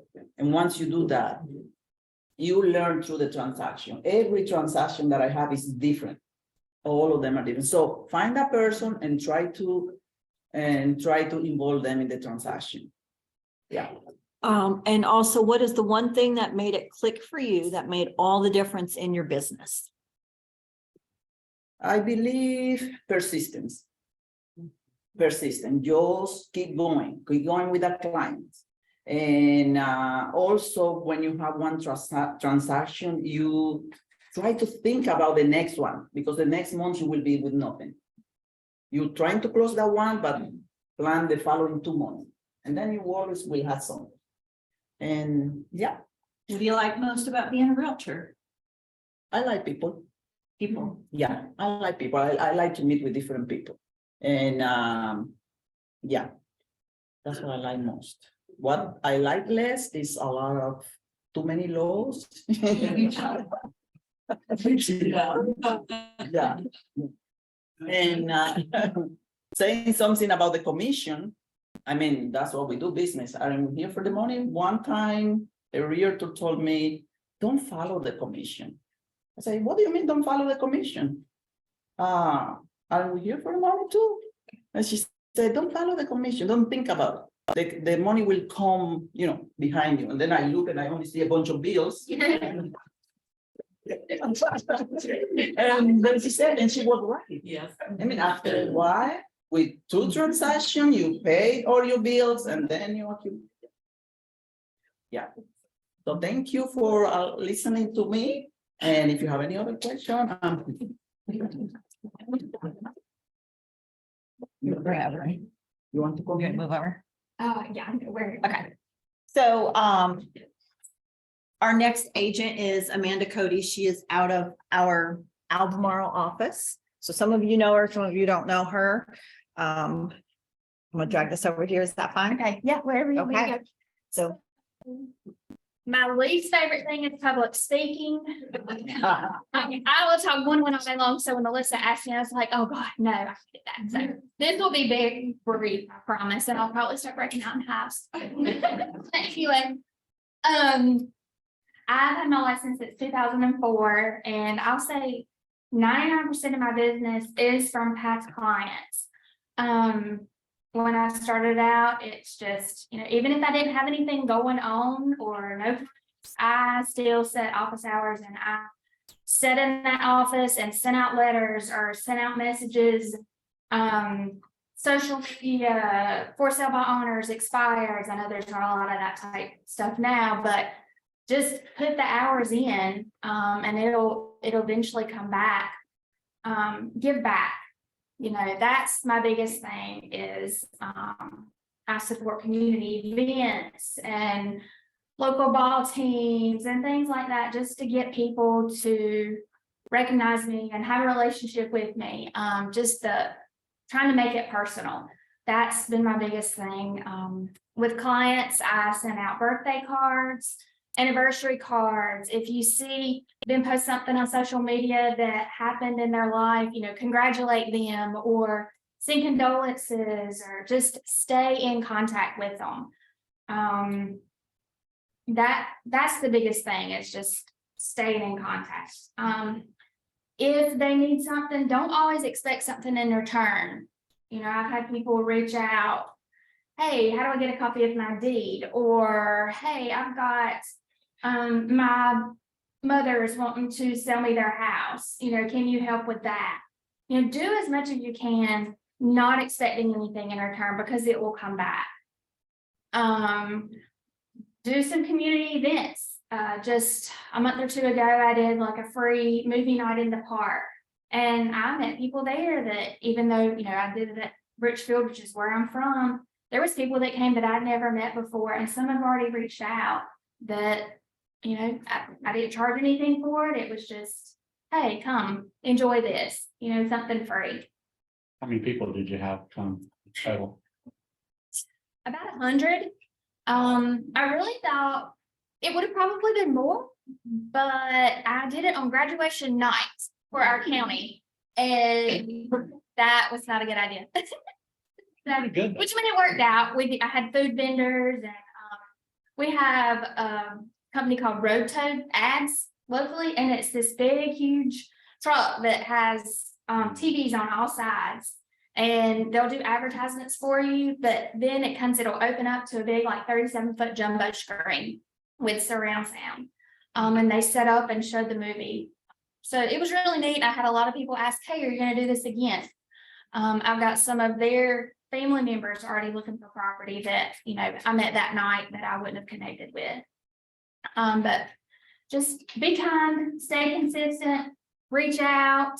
That's my biggest thing, that I did throughout the whole time. Any Do questions? you stay mostly in the Albemarle, Richfield area, or you go out there? All right, I try to stay within 30 minutes of Albemarle and Richfield.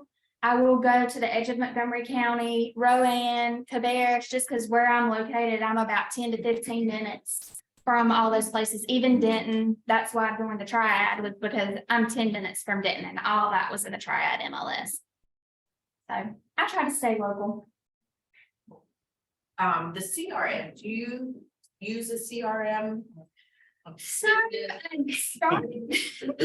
Your ears that. Until this year, I thought maybe try to be more organized. I use Google Sheets, notepads on my phone, things like that. Do it. Scraps of paper. Scraps of paper, yes. I've seen them uploaded. You see them. And that's just like, I'm a notepad and paper. I did purchase or join Wise Agents this year just to try to help. My biggest thing was I wanted to be able to send out open house notices to agents without having to send it through email. Because there's a limit, I still use Yahoo, and there's a limit to how many I can send out. And that actually helped. The first notice that I send out to realtors in the area through that, I think I had like 25 people, realtors show up who, you know, Stanley County open houses are not real popular. We don't get a lot of activity.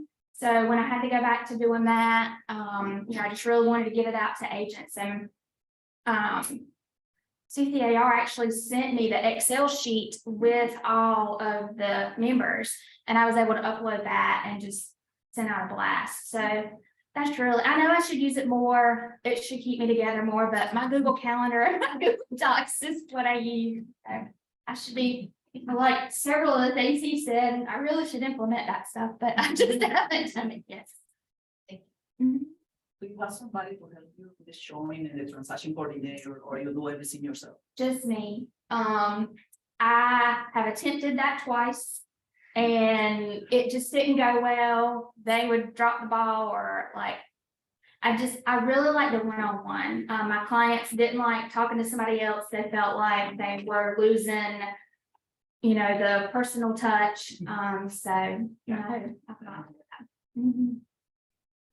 I worked for an attorney for like 8 years. And so like, I'm very hands-on and I just can't let go of it. So. Yeah. Too much control. Yeah, that's my problem. I know, yeah. Mhm. Anything else? Okay, thank you.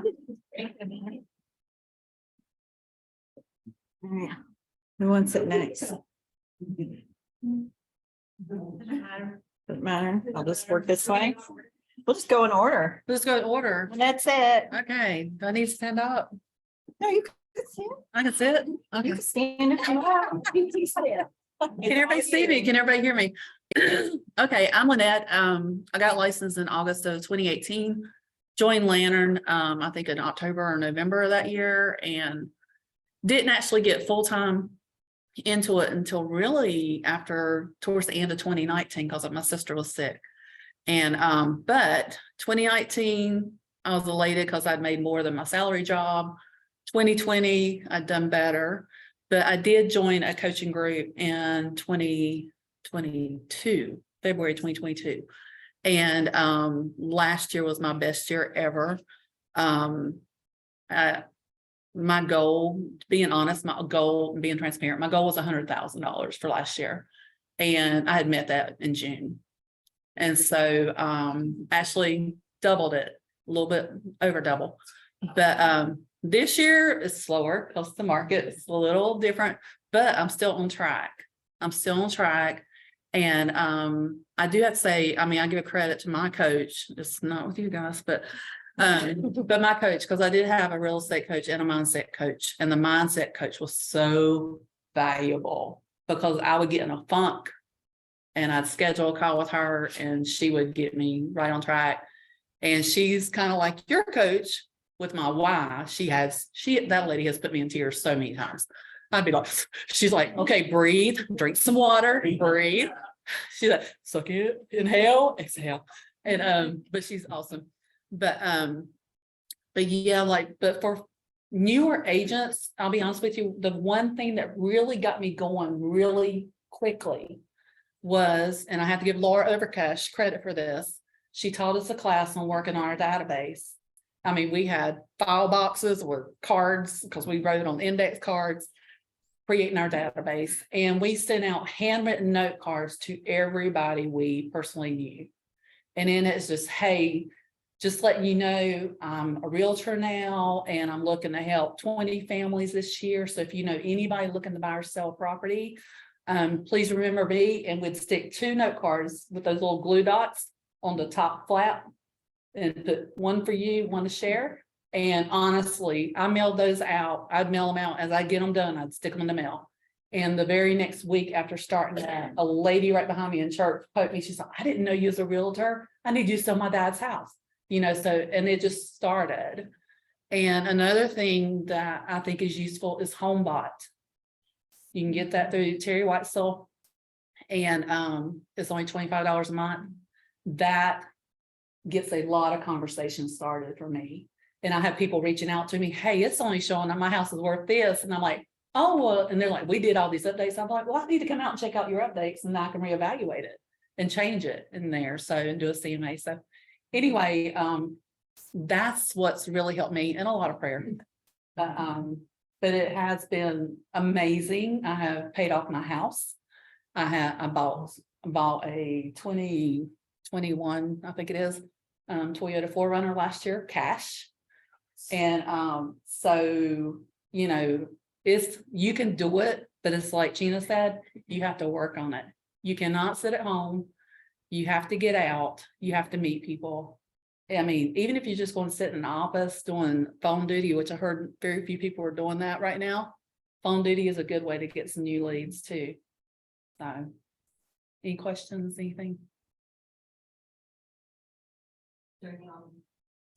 I can't see. All I see is Gina's. Okay. What kind of things did your mindset coach talk to you about? When I'm Other than stay home, breathe. yeah.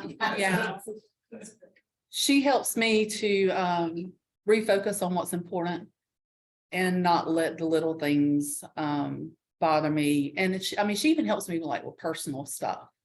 I mean, if I'm dealing with a family situation or, you know, just feeling like less than, she reminds me what all I'm providing for people.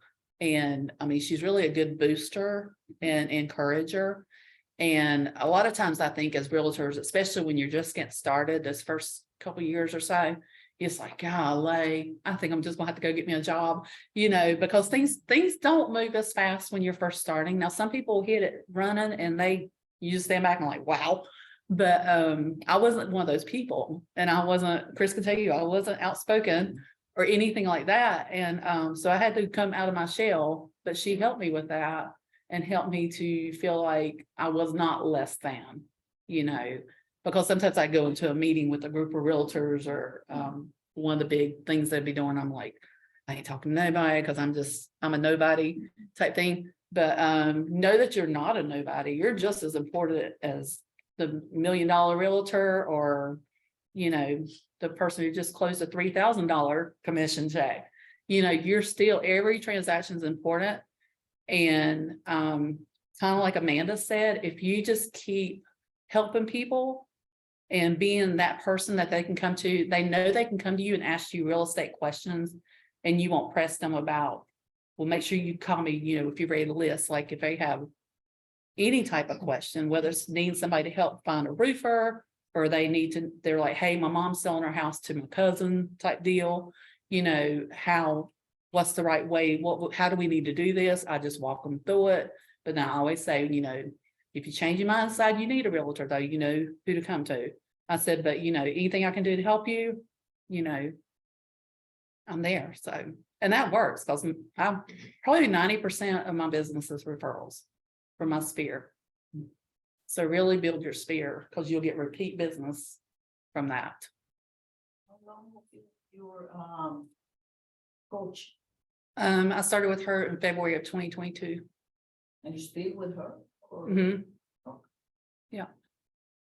will you say that you will stop with her at a certain point? I actually am, this is my last month with her.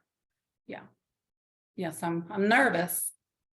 I'm nervous about that part, but I mean, it's time for me to take my wings and fly. Yeah, So you would say worthwhile. definitely, definitely. Cause the first transaction I had after joining with her paid for my whole expense of the actual joining the program. So yeah, and then I continued on into 2 different programs since then and pay a monthly fee on that, but it's still worth it. Yeah, Nadette, how often do you but meet there's a with lot. her? If you do reach out to a coach, I do recommend finding a coach that you click with, somebody who has the same morals and standards. And some, like I watched a bunch of videos on YouTube, different ones. I can't remember the names now, but some of them I've listened to and I'm like, God, they get on my nerves.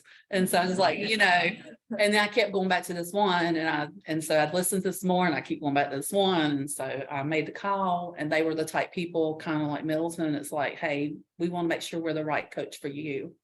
And if they didn't think they were the right coach for you, then they would refer you to a different coaching program. Yeah. It's worth it. Questions for Lynette? Okay. Anybody on there got a question? All right, we're gonna move down. You're gonna plop it right there. Sure. I don't know. Where you- All right. Me too. Do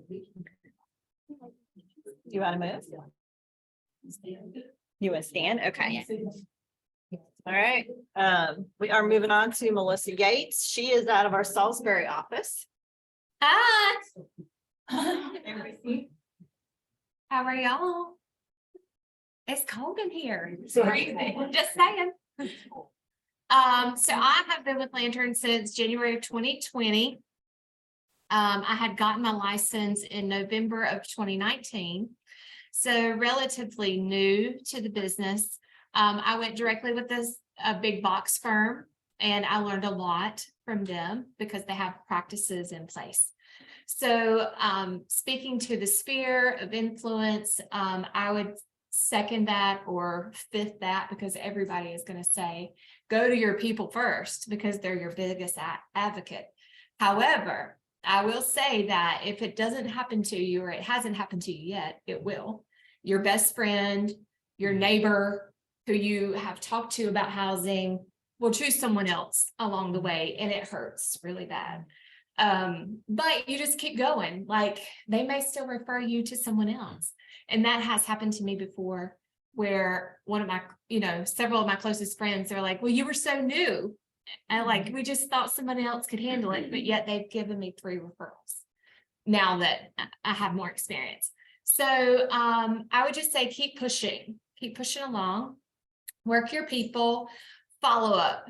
I was so big on follow up. And then about 12 months ago, my life changed and we fostered 2 kids. And like my life just went from full-time real estate to full-time family. And my business shifted dramatically because I did not realize how much time I invested in real estate. Like I ate, slept, drink, everything real estate, like constantly marketing, constantly emailing, constantly mailing, like phone calls. And then when you stop all that and you go to and that's why I say like working two jobs, I don't know that I could have been as successful I was the last 3 years. Because I can see in the last 12 months, it went from 250,000 commission to 50,000 commission. And it's so different. It's a life change. Like, holy crap. You see your clients are closing with other realtors. They're like, I just talked to them 3 weeks ago. And you look at your phone, it's been 3 months. It's not 3 weeks. It was 3 months. But life happens so fast. And so I would just say, be consistent. And like now that part of me, like the fostering is over and I wish them the best, my feet are hitting the ground running. Like we're out taking pictures today at a new listing. I got a new listing coming up in 2 weeks, but it's just getting back in the group and giving it 110% all the time. And it can be slow start, but you keep grinding, keep pushing forward and it will work. So that's what I have.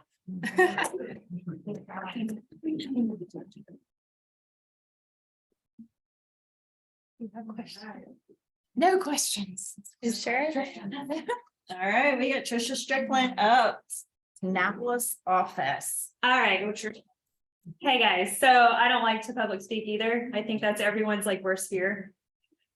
But so I got licensed in August of 2019, had my license with EXP in September of 2019. And then I quickly realized I did not want to be with EXP because I am a local realtor. I am not a virtual realtor, nothing to say bad about these other places, but I want to present myself in such a way I'm your best friend. You know, we're going to go out, we're going to go shopping together, we're going to go get lunch, we're going to hang out, I'm going to be a local person that is going to be the expert in your area, right? I don't want to be someone out there that they don't feel like they can come to.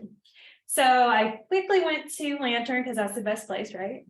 And realized that that's kind of just, that's where I thrive, you know? And so the thing that I'm the biggest on, and I'm going to tell everyone, follow up. 100% follow up. So I have a fun little story. My very first transaction was $65,000. The funny part about it is it was actually my mother-in-law's listing that she gave to someone else. So that was fun, you know, I was like, I have my license, you know, like, why did you do that? She's like, oh, you don't know what you're doing yet. I was like, oh, so guess what I did? I found the buyer and I was like, if you're not going to give me the listing, I'm going to find the buyer. And I did. And I showed her that I knew what I was doing and I got this and I got her next listing. So that was good. But the cool thing about that $65,000 listing that so many realtors would say, I don't have time for that. You know, like, I don't want to do that. I want to go out there and get the $500,000 one. That one turned into a $4 million one. So just because I gave him the best service that I could for that small transaction, which he renovated, I was able to list it, made him a lot of money off of it. He then referred me to his boss, which was looking for Jerry Hunt Supercenter in Salisbury. And I was able to sell that $4 million listing. So, or I was a buyer's agent for it. So nothing's too small. And I had someone ask me this the other day, was like, someone that owns their own business. They're like, Trisha, when do you know that it's just too small of a project to take on? And I was like, nothing's too small. Like, I'll take whatever I can. I mean, I have land deals that are $10,000. If you need me, I'm there, and it's not going to be too small. And I'm going to give you the same service, whether you're giving me $1 million deal or whether it's $10,000, because you're going to refer me to other people. I go in the mindset when I meet someone, like, you're going to refer me to all your friends and family, and you're going to use me because I'm going to give you that type of service that there's no question in my mind. And the thing is that most people forget that you're a realtor. Remember that. It's your job to remind them that you are in this business. So if you forget to remind them, it's your fault, right? Always let them know this is what you do. And not only this is what you do, but you're an expert. You're not just another realtor that, oh, you're just going to do the paperwork for me. No, I'm your advocate. I'm in this with you. I'm in the trenches. If I have a deal going right now that is, we feel like we're in the trenches, but I'm there and I'm there with my client and I'm keeping her informed on everything I can keep her informed on. You have to know how much to keep them informed though too, because some people can't take it. So take on the stress when you can to make them feel like it's a smooth transaction, even if you're over there putting out 100 fires and you're like, we got this, we're good, it's fine, we're gonna get through it. But that's the other thing is you have to read your clients, like just know who they are, what they need from you, because your job is to represent their interests, right? So you need to see, what do they need? Are they the type of person that needs to know every step of the way when you called the attorney, what you're doing, this and this? Or does that overwhelm them? Because you don't want at the end of the transaction for them to go, that was the hardest thing I've ever done in my life. You know, you want them to say, wow, like that went super smooth, while you're over there going, oh my gosh, I need a vacation. This was awful, you know? So it's just important to kind of gauge that with your clients, but follow up. So here's a statistic for you guys. Do you know that it takes 5 to 12 follow-ups to convert a lead? And only 20% of agents follow up more than 4 times. So when you think about that, if they're not following up, guess what you need to be doing? And that's how you get clients. Be that person that's different. Because how many realtors are there? There's like 1 million realtors. I don't even know what the number is anymore, because so many people are falling off the planet at this point because they're not getting anything. But we have so many realtors in this area. Be different. Be someone that people are like, wow, like I'm choosing that one because she knows what she's doing, right? Don't be this type of person that they're like, you know, I guess I'll just choose this one, you know, because she's the one that gave me her card. No, be different. Be something that they remember. You have to be memorable in this business or you will not succeed. So it's super important. Trying to think of if there's anything else that I was going to tell you guys. Do you have questions? Oh, that was one thing. I know I was forgetting something. TC, I know Amanda and I are different on this. Know who you are, okay? I am the most unorganized human being on the face of the planet. It probably comes from me having 5 children. Nothing can be organized at my house, okay? Like my house stayed clean, but organized, you know? So I need help. There's no way I would be able to do this volume without help. I have a TC and she's absolutely outstanding. My clients don't feel like they don't have me on a personal level because I am constantly in communication with them, but my TC takes care of all the paperwork. And it is the best thing I've ever done in my entire life. When I took that pressure off of myself, oh my gosh, it was, and Melissa is so happy that I finally gave it to someone that knew what they were doing. And she was like, I want to pay you, but you have nothing in your file. And I'm like, I know.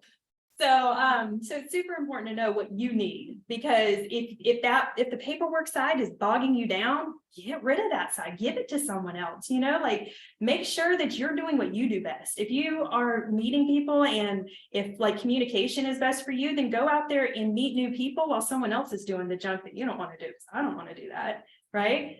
Yeah. Do you find yourself checking what your TC do? Oh yeah, I always check up behind her. She's outstanding. Nicole Jordan, if you know her with Jordy Lux, she is fabulous. So she's way more on top of it than I am. She's like sending out emails. She's checking in with the attorney. She's checking in with the lender. She's checking in with everyone, making sure all the paperwork's done. And those awful buyer and seller sheets that we hate, she does them. That is worth every amount of money that I give her. Like, oh, if I never have to see one of those again, I will be so happy. But so yeah, I do check up just to make sure. And I always tell her, before you send something to the client, send it to me, let me review it and make sure it's how I would want it worded, or you know, whatever, make sure it's right. Because I don't want to look unknowledgeable. I don't want to send it out to them, look unprofessional, and be like, hey, that was wrong. So let me send you the right one. So make sure, because at the end of the day, it really is your liability. So just making sure. But this month's been a whirlwind. I have like 12 transactions going this month. So she has done a lot for me this month, and I haven't been able to follow up as much, but she's gotten to the point where she knows what I want, and, she kind of is able to gauge that a little bit better. And, there's a learning curve with everyone. You have to make sure that they know how you do things and how you operate and how, how they do things. So it's super important once you get to that point, then it's kind of free sailing and you're enjoying life a little bit more, and you can go out there and get more leads, right? So, and open houses, super important. If you're a new agent, do open houses. I've gotten so many leads from open houses. And the thing is that when someone comes in, make them know that you know what you're doing. Like, even if you don't know the answer, sound knowledgeable and get the answer, right? Don't be like, oh my gosh, I have no idea what you're talking about. Like, this is so awful, but make it to where you're confident in what you're doing. You are a realtor. You went through the school, you passed, you're amazing. Like, look at what you've gone through. You can do this. You have the confidence to be able to do things like this. So make it to where they know that you have confidence in who you are and what you do, and they'll pick you. They will. So, you guys have any other questions? I have one. You said you have 5 kids. I do. Amazing. I'm very, that alone, did you do that? It's admirable. Do you- Am I crazy? Is that my question? Well, I was just thinking, in terms of like your kids, like a lot of, they're probably involved in a lot of activities and they have parents. Do you network or you try to make your base some parents, or do you find a way? Is that a Yeah. possibility? Okay, here's my thing. I don't want to be that like annoying person that every time that you meet me, you know, they always say that, you know, what a CrossFitter does, what a realtor does, and what someone else, because they always announce it in a room, right? I don't want to be that person, but I make sure to slide it in where I can. You know, if we're in a conversation about something, I'll be like, man, I just had a closing today and it was crazy, you know, or Yeah. just something to slide it in because they're interested. They are very interested. The public wants to know what's happening in the market. So make it fun, make it informative, because then they'll ask you more questions. Oh, you're a realtor. Okay, so what's the market like? And then if you make it negative, who's going to pick you, right? Don't make it negative. Even if you haven't had a closing in 6 months, be like, oh, the market's actually super. If you want to know what's going on, I'm happy to send you some stats about what's going on in our area. Values are up higher than they've been. And, you know, just start talking about it and make sure that you are studying stats so that you can talk stats, because people like that. What will you tell a client that says, hey, can you find me a foreclosure? I hate foreclosures. I don't tell them that, but so I don't usually deal in foreclosures. I do deal in off-market properties. And the one thing that I tell people right now is there's not a lot of foreclosures. But there are sites for foreclosures. So I will also refer them to those sites, because let's get real, we really don't get paid off of foreclosures. So it may be better for them. And then I say, hey, I'm here for you if you need help in the buying process, but you know, go to auction.com and there's some foreclosures there, or go to the courthouse and there's a list of foreclosures that are coming up for their auctions. So, you know, referring them to those things, but then also saying, hey, if you want me to walk the property with you, I can help you, because I'm, you know, I know a lot about flips now. We've been into flips and renovations and stuff. So I can help you know kind of how to estimate your renovation, to know what to expect. And then the more you're involved in that process, they're going to pick you to list it. But, you know, as far as, I don't call people to try to get foreclosures and stuff. I don't feel like that is a good use of my time, because there's just not enough foreclosures right now for that to really make sense for me. Maybe if we get back to a market where there's more, I may do. So many of them come asking me, hey, can you get me through foreclosure? And I would just tell them the reality of like, this isn't 2008. Yeah, and you know what banks are doing now is they're taking foreclosures, they're renovating them and then putting them on the market. So I've sold a couple of those too, where the banks have actually called me to sell them. So that's something, I mean, just knowing what's going on in the market in that arena would help you to answer that question to them of like, I haven't seen any, but honestly, banks are taking them and renovating them and selling them for more anyway. So you're not going to be able to find, they think in their mind that we're back to 2008. You need to show them that we're not, you know, because they're hearing the news and, you know, there's a big market crash. Like, where's the crash? You know, if you look at the value of your home, it went up, it didn't go down, and it's not going down. So once they know more about that, they're going to ask less questions on that side. How about bidding? Do you do bidding for a client? Like to bid? To bid for foreclosure? Transaction. No. Not for foreclosure, but you know, there are transactions that you have. You haven't done those? I did one last week. You did? I have done, are you talking about the ones that are on MLS? I have No, MLS, no, I don't. off market. Yeah. I mean, I've found off market properties. Yes, I have not done any auctions for my clients though. So, you know, but I work with a lot of investors. My main thing too is creating those connections with some like wholesalers, because if I work, you have to know what your niche is. If your niche is investors, need a lot of wholesalers, because that's going to help you. You know, if your niche is first-time home buyers, get as much knowledge as you can on first-time home buyer programs and lenders and things that will help. So you need to learn what your niche is and just thrive in that. You know, if I know that I work with investors, so I've become very knowledgeable in renovations and flips and values and finding them off market and doing all those things so that I can create value, because that's what you need to do, is create value for these clients so that they want to choose you. What's your success in finding off-market opportunities? Pretty high. I mean, how do you find them? How do I find them? Yes. Facebook groups are my biggest thing. So what I'll do is I'll go on Facebook groups, and then every time that someone posts about an off-market property of like, hey, I have a Salisbury one, I have a Concord one, put your email address and you will be added to their wholesale list, their off-market list. So then you're getting all these emails. So I get emails daily on off-market properties. So it might be Gastonia. So I'll have an investor in Gastonia. It might be Lexington, Salisbury. If it's Salisbury, it's mine. Sorry. But no, but I mean, that's the biggest way to do it is it's really good to get on those groups. So yeah, you guys have any other questions? Is there any chat questions? Let's see. I don't know if I know which ones are mine. No, there isn't anything that popped up. Okay. Oh, Trisha. Oh, If past clients are. If past clients and referrals weren't, I actually get most of mine from there, but I will say, open houses. That would be the other resource, because her question is, if past clients and referrals weren't on the table, how else would you find clients? My biggest thing would be open houses, because in the beginning I did a lot of open houses, and it definitely, I got tons of leads from it. Follow up though, you have to follow up. Always send out, I'll either send it that evening. If it was like a 1 o'clock open house, I might send it at like 6 or 7 o'clock. Hey, it was great meeting you and so at the open house. Thank you for coming out. Did you have any other questions about the property or whatever you can send them? Maybe they were asking about the floor plan. So say, hey, can I have your email address so I can send you the floor plan? Do something that you'll have to follow up with. Do you have questions about the property? What can I find out? Can I send you the MLS sheet? You know, if they aren't interested in that property, say, oh, that's fine. I actually have some other properties that I think that you may love. Can I have your email address so I can send them to you later? But definitely do the follow-up, and they won't answer you most of the time. So what do? You follow up again. You wait. I always wait like 24 to 48 hours, depending on the person, because you kind of get a vibe from them when you're meeting them, like what kind of person are they?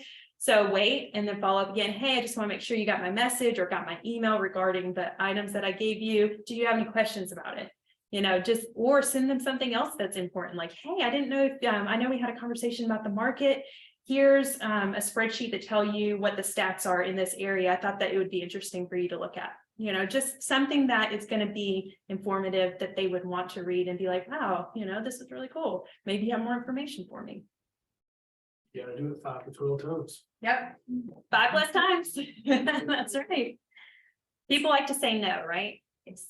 So I think that's I think so. all right. Well, Thank you. thank you all for taking time and being patient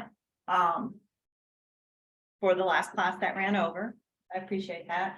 And Preston, thank you so much for coming and talking and ducking us and bringing us some yummy food. Definitely appreciate it. Yeah. If you need anyone, Preston's great. Always great. Carolina's fantastic. So, but thank you, and we'll see everybody out there later. Thank you. Thank you. What shoes do though?